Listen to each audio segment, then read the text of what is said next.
Hey, fellow tennis nerds, I hope all is well. This is part two of my conversation with Evan Gaudreau, who is a very interesting guy, coach, ex-D1 college player. He's also a tennis parent. So he comes at this from many different angles. He has a lot of interesting ideas, and I think they fit well with the tennis nerd brand of trying to see things from a different perspective and trying to analyze and discuss new things. So we get into patterns of play, combos, the pro tour, certain player strategies, being a coach, being a parent, all kinds of things really in our conversation. So I hope you like them and that you check out Evan's writing on Tennis Nerd. You will find a lot of it under analysis. You can also search on his name and it should pop up.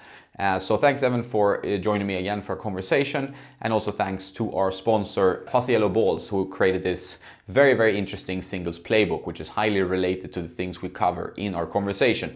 So you understand patterns of play, strategies. You have like 60 pages full of different plays you can use when you're playing matches and certain types of players, and each of these lessons and plays are accompanied by a video, so you can actually use this QR code or just use the website, and you have loads of ideas on how to play better tennis. And I actually, this actually opened my mind when I bought it, really to understand how to construct better tennis points and how to use certain strategies. So they have a doubles playbook as well, but this is the singles one, and I can really recommend it. The link is in the description, so check that one out. That is all for now. I think we should get it going with the conversation. Have a nice day, and don't forget to play some tennis. Funny story. I'm not going to name any names, but like a guy I kind of work with a little bit here and there. He was telling me a story about how he plays with like a 10.5 UTR. He trains them. The kid's getting ready to play college tennis for the fall. And he said he saw the kid on the ball machine. He was hitting out of this area right here and just ripping inside ins and inside outs. So he plays a lot of sets with him, and he laughed. He's like, you know what? He goes, he never saw that spot once. Of course not. Yeah. Because sometimes the kids these days don't, like, you know, when I say I'm old school, like even when I watch like a 2-5, like I see some 2-5 or 3-0, I see people at the court and they just show up and I'm like, man, like my brain just like, how do you beat them in 5 seconds? I'm just like, look at how do you do it?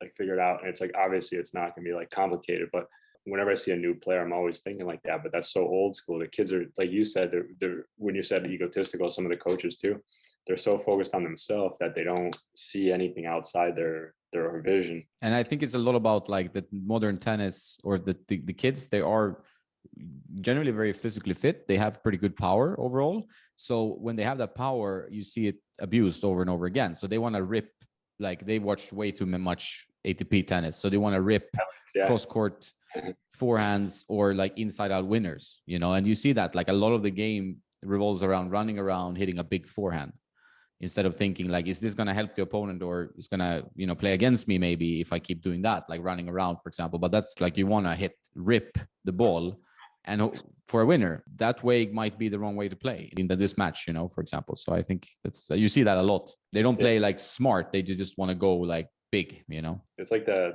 5-year-old who doesn't get what he wants and he starts pouting. It's like when he doesn't get his winner, he starts getting like, what do? I don't know what to do now.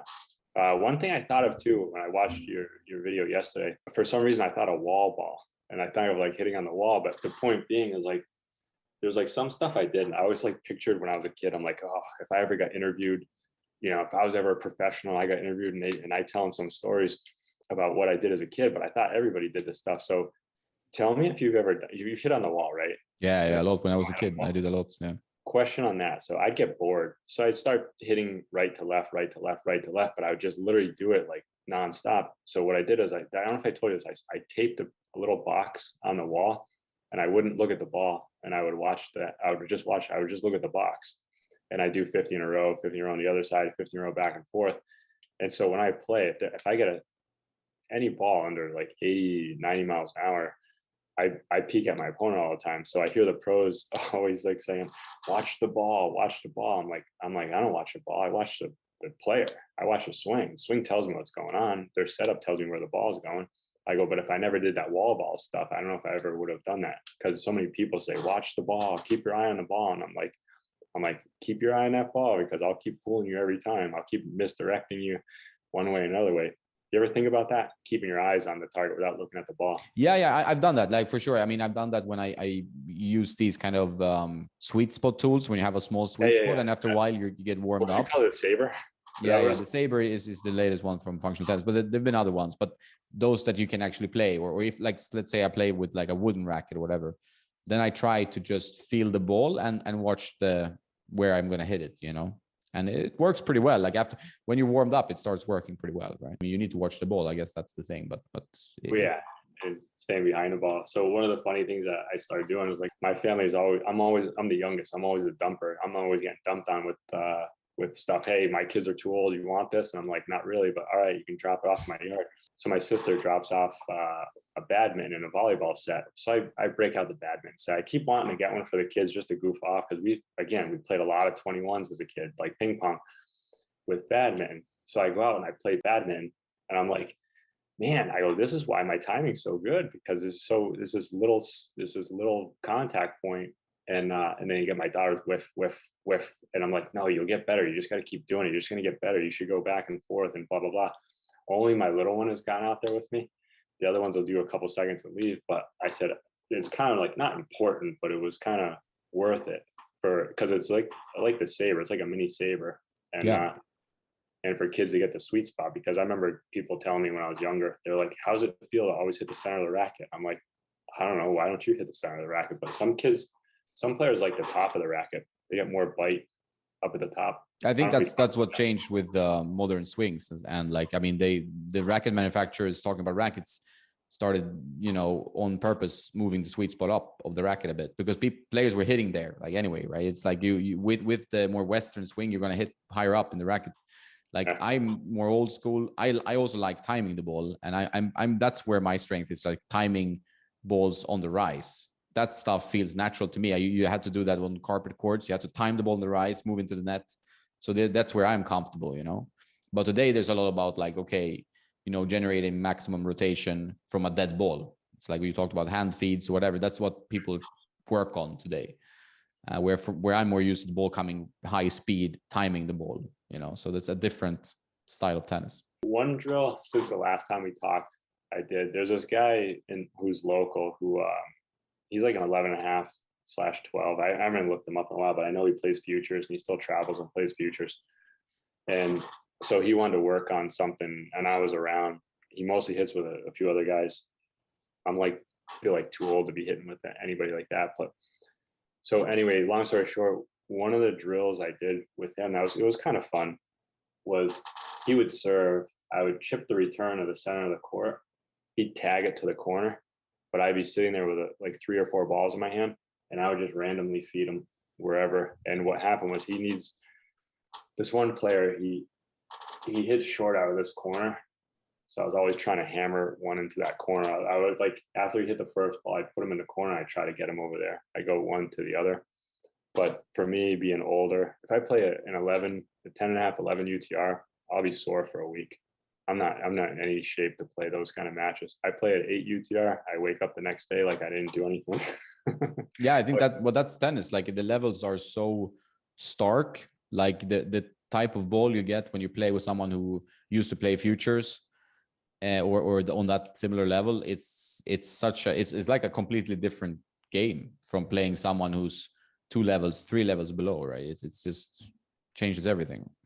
Pace, the depth. Just feel like a different workout as well. Like you're sweating in a different way. Like you have to read the game much faster. Everything happens at such a faster pace, you know. The only time to replicate it is like fast hand feeds. I mean, that's one thing. That's the only thing I'd ever want to work on, I call it getting my eyes back. It's like when I get my sight back is when I'm doing quick stuff. When I'm doing what I call not lazy stuff, but when I'm doing slower stuff, I have all the time in the world. But that's the biggest difference when you go hit with one of those guys. You got to be ready a little bit faster. And if you haven't been doing it, it's kind of a pain.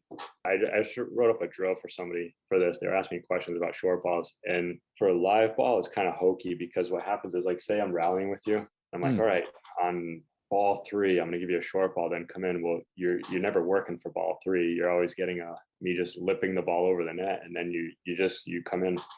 I always call it isolation drills, where you feed the short ball in right away. You know, you're hitting to my forehand. I'm going back to you. Then the point goes open or whatnot. There's always those ones, but you probably already know that one. The only other one, so for people at home, if they're like homegrowning it, if they're feeding their kids balls and they have baskets, I always do movement drills. I try to anyway, where you got the player here, and say I want to give a short ball here. They gotta shuffle out, touch, and go. But here's the thing: it's when they shuffle out and go, it's not as easy as it's easy if you know what you're doing, but for like a parent, it's probably a little bit harder because the parents always are easy. Like when I see parents do this, they feed it too easy. So the kid like kind of lollygags it over the corner. They wait and they touch. Then they feed the ball and they got all the time in the world. I stress kids out. Like I sit there and I'll almost like feed it a little bit too early in the sense that like, let's go. You're on my time. Like, let's go. Like, I don't care. If you double bounce it, that's on you. And if you double bounce it twice in a row, you might have to run some suicides. Now, back in the old days, I used to say that, but now in the new age, I don't do that as much because it's a little bit harder. But I call them kickouts, where you kick out and you go. Or if you want to work on this corner, you can do the opposite. You can kick out that way and have to like shift over. You can kick out this way and get the inside out ball. Yeah, looks like a good footwork drill to get like your feet moving, right? Yeah, and those are so when people do the hand feeds, like yeah, you can get stuff out of the hand feed in a way, like but you're hitting a dead ball. That bugs me. When you're doing it like this, you're getting conditioning. And I said like I'm going back old school a little bit in some of the training I do for the kids I teach because me personally, I don't know how you feel, but like I did the fitness, I was good at it, I was fast, I was always quick, I always had stamina, but I didn't like it. But I just did it because I knew you're going to be a better tennis player. But if you gave me stamina with a ball, I loved it. I really like gravitated towards that stuff. Like I could take a whole basket, kick out, pound. I call it kick out, run up, pound, kick out, pound. And if I double bounce, I take it upon myself. I get mad at myself. I'd be like, don't ever double bounce a ball. I'd be telling them, and then you can backpedal out, go back, backpedal out, go back. But I was always the Energizer bunny. Like I always wanted to make sure that when I would go to the last person quit and I'd go a few extra. Yeah. Well, that's good. I mean, I think that if you have that mentality, that's where you can actually build a very good game, right? Yeah. I pick on, so 47 years old, I pick on my daughter. I pick on the kids I teach. I'm like, man, I go, I'll get out here right now and I'll do a better basket than you guys can do. And you're 16, 17, 14 years old. And I said, I'll blast through these baskets. Like, and I said, I love that stuff. I used to love like the conditioning side of training. But as far as like running suicides and stuff, that was more like punishment. And so that getting back to like the negative feeling and stuff, part of the reason I don't do that, it's hard because I tell kids, I'm like, if I was college coaching, you'd be running sprints. I go, you're not paying me, you'd be running sprints. But if you're paying me, and sometimes the parents will be like, I really want you to work my son or my daughter hard and blah, blah, blah. And I'm like, but you don't get it. I said, if I work them the way I want to work them, they're going to come home in a couple of weeks. They're like, I don't want to go back again. He's tough.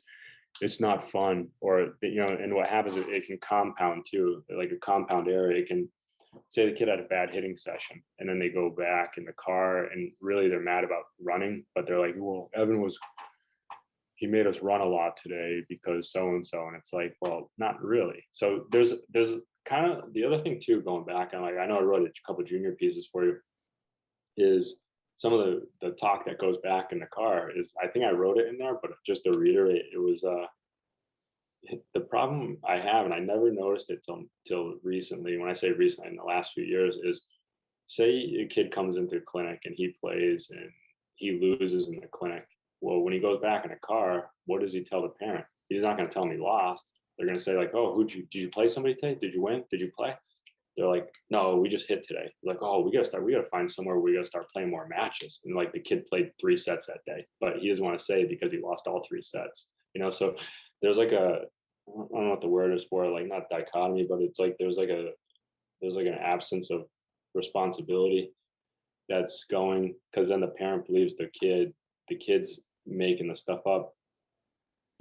Is it true sometimes? I'm sure there's like some truth to it, but that's one of the issues I've been dealing with over the years is what's being said in the car is not what's actually happening on the tennis court. Yeah, I think that's pretty common, right? I think that especially with kids, when it comes to like adult players you work with, let's say players who are ambitious and decent, what do you think is like the top things that like a 4-0, I'm talking NTRP, like whether it's a 3-5 to a 5-0 could improve to win more matches? Yeah.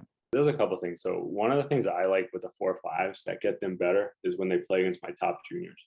So if they play against so my daughter's like a 5 something, she's like in the 5s, and she gets something out of it, but sometimes they don't get as much, so they got to deal with like playing with like a weaker player. But my 8s pretty much beat all the 4 or 5s, like, and some of them kind of squish them, but some are kind of tight. Depends on what kind of style. But if they could play juniors, they get more out of it. When they play each other, like what I notice with the 4-0s and 4-5s is they play each other all the time. The training is the same all the time. There's it's Sunday morning doubles, Tuesday night singles, Thursday night doubles or singles, and then they're playing the same people, same rotations, and so what I learned was, I mean, in some ways they can't do this, but like I got better when I left the area because I played against more, higher level national players and all that kind of stuff. They can't, so it's harder. But the other thing they focus on too is winning too much, and these juniors do it too. Their focus is like, well, if I won, I played good. If I played bad, I lost, and I laughed. I always tell my juniors, I'm like, you're not a player till you learn how to win by playing bad, and then you can learn by being a simple, some of the people say consistency.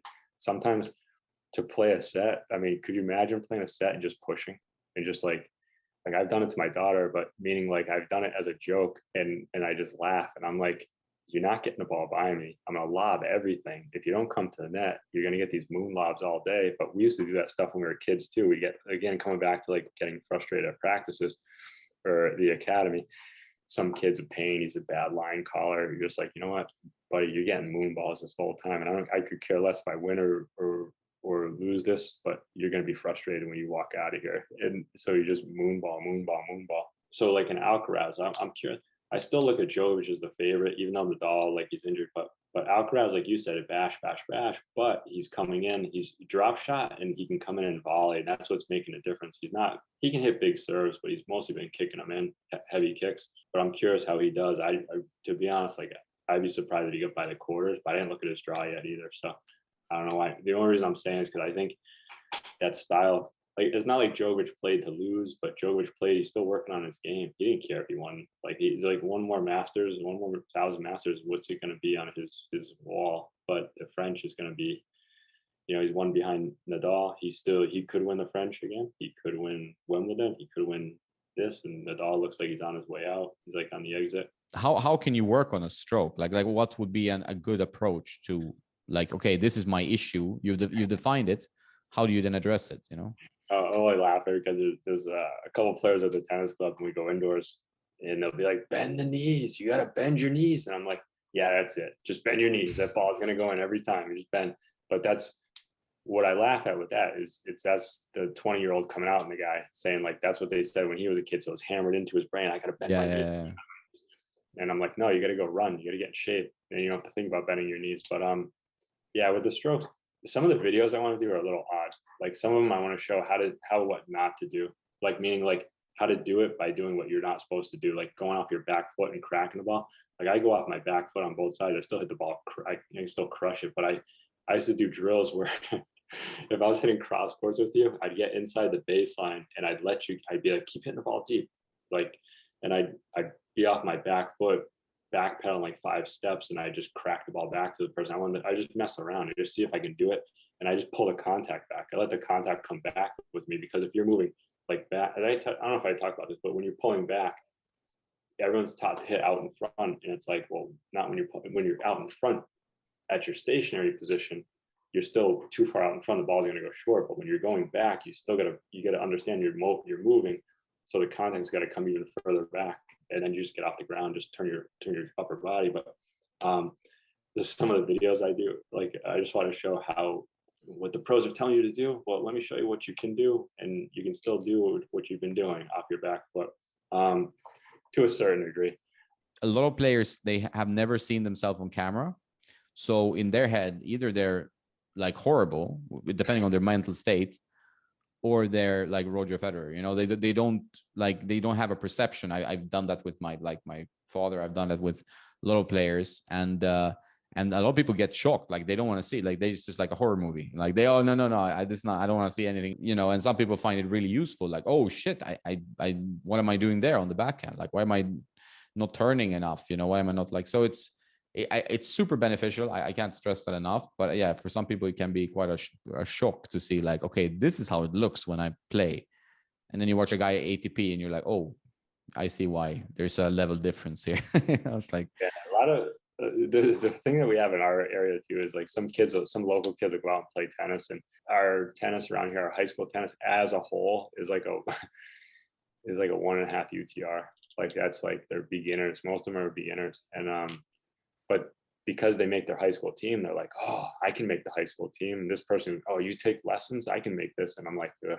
Like they're gonna get trounced by like an 8 UTR, but we only have a couple tournament players that play. But it's just funny because people's perception of tennis is like it's so easy, but it's far from easy. So you have to have some self-awareness to say, if I play a guy who's played futures and I know he's gonna bash me. Like, I mean, I'm happy to get a game or two. It's like this is gonna be a destruction. I know that, but I know my own weaknesses and issues as a tennis player, not moving as fast or whatever. So, but a lot of players on like they're a little bit new. Maybe they play 5 years, 2 years, whatever. They have this perception that since if you can rally with someone on when they go down 50%, oh, we're about the same level.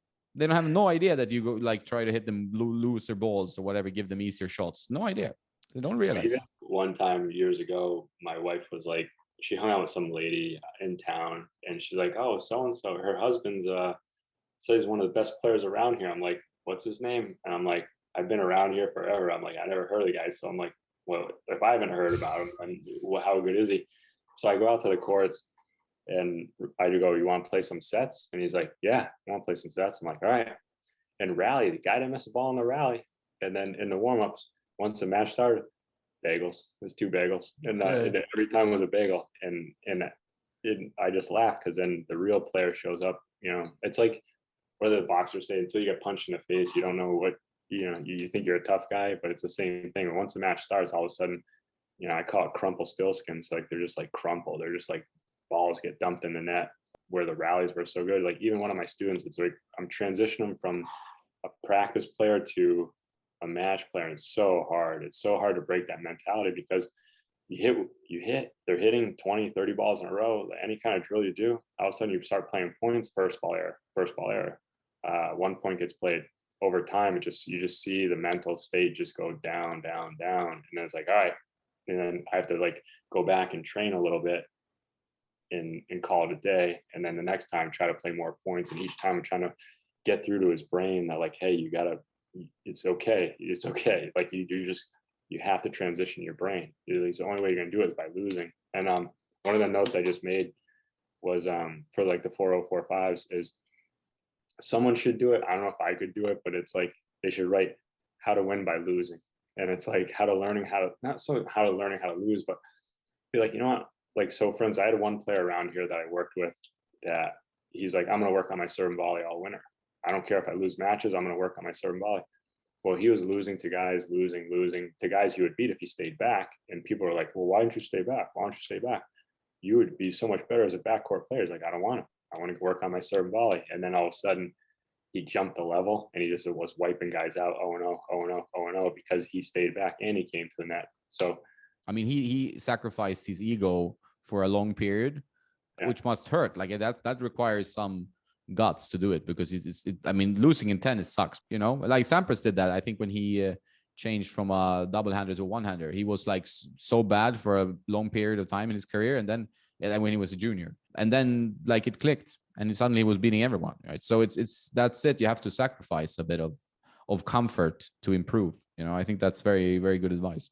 Sampras was like 15, 16. He was getting called up to go hit with Lendl at Lendl's house and in Connecticut. We all knew stories about that stuff. And then it seems like he came out of nowhere, but it's like some of these guys who practice together, like they're hitting partners. Like Todd Martin was a hitting partner for a lot of guys. And then he became a top 10 pro. I think it was top 10. That's another start. But then it's like, well, how does say a top junior become into that not echelon, but into that circle where they can get those hits? And it's when I put a site together for starters, I'm more about trying to even the playing field, trying to get like kids to 10 UTR a little quicker for a cheaper price than paying. I mean, some people are paying crazy money. I mean, sometimes tennis can be 15 grand minimum. Some people are paying 30, 40 grand a year, and that's junior tennis. And then Yeah, of course. I mean, it's expensive sport for parents, for amateurs as well. But if you have a job and you're like an adult, you can plan your own like expenses. But if you have a kid, dream is to be a tennis pro. That's gonna burn a hole in your wallet pretty quickly, right? That's a rough thing to hear for parents. It's like someone, oh, I want to go to Harvard. Okay, great. You ever think about that stuff? Like how tennis is like, most of it is a money sport. Golf's a money sport too. So these kids go to the Harvards, the Yales, then they end up like trying to play a little bit, but they know they're not going to go pro. Maybe they're 11 UTR, like I'll write, or 9 UTR, whatever, and I'll write, and then they start writing and they write educated stuff, but it's like almost like too educated. It's almost like too smart. You realize like people are buying less books and keep digesting less written information, and they want videos, or they want like interactive stuff, or they want, so when you do write stuff, you have to be very like concise or entertaining. So you have to get to the point pretty quickly. I don't think a lot of people, adults and kids, read a lot of dry technical manuals, because it's not the best way to get that information in the system anyway, right? So it's too dry. Like I have a lot of technical books, and it's like, it's tough work to get through them. Like maybe 20 years ago, when there were no Instagram and no, YouTube, whatever, you would be like, okay, this is what I have to do. But now there's all kinds of information out there, so you wouldn't do that. Sometimes they don't do stuff because they think like everything's been done, or there's competition. Every person has a unique voice and a unique take. You just need to bring it out, right? So if you bring your unique voice out there, some people will gravitate towards that if you do it well enough. So there's not like you don't have to, oh, there's already 4,000 coaches on YouTube, but that's maybe different from what you would do, for example. So how you say it's different than how somebody else said it. It can be the same exact thing, but it may not make sense because the way it was worded. When I've been doing the videos, there's stuff I do on my swing I had no clue. Like, meaning like when I flatten out my backhand on my slice, and then at contact, I never realized here's the thing about YouTube that bugs me, and this is what the 3.5s and the 4.0s don't get, is I never thought about that stuff. If I sat there nowadays and I had all this YouTube content, I'm like, well, on your backhand slice, you want the racket here and you want to snap into the ball and all this blah, blah, blah, blah, blah. I'm like, I'd be like, what the heck's going on? Like, I'm trying to do what the YouTube guy was saying and this isn't working. And all I focus on is like the contact and what I'm doing there. This year has been interesting for me from a writing standpoint, because I'm not only just writing like tennis pieces, I'm doing other writing too. And I hit a wall twice. I was like, man, I was getting out so much content, and I'm like, then I hit a wall. I needed like a week off, and I'm like, now basically when I had free time certain days during the week, I don't have free time anymore, and I'm like, I need free time. I need to go do something. I need to like not be so, like those when we emailed back and forth about the analysis pieces, like those, when all of a sudden you do an analysis piece and you're like, oh, there's a match tomorrow. Oh, there's a match this one. Oh, I can do that. It's endless, right? And then you're like, oh, I can do this every day. And then you're like, yeah, but you're going down this road over here, and you're like, you need to come back over here. And yeah, and they're fun pieces. It's like I write like more humorous with those pieces than anything else. But the funny part about writing is like, you get those pieces for the humor. I get my, I write, fictional stuff for other things, and then I do the analysis pieces. But some of those pieces are fun. Some of the kind of lesson-y type pieces I send out, or the win one. But like you said, how many people are going to read?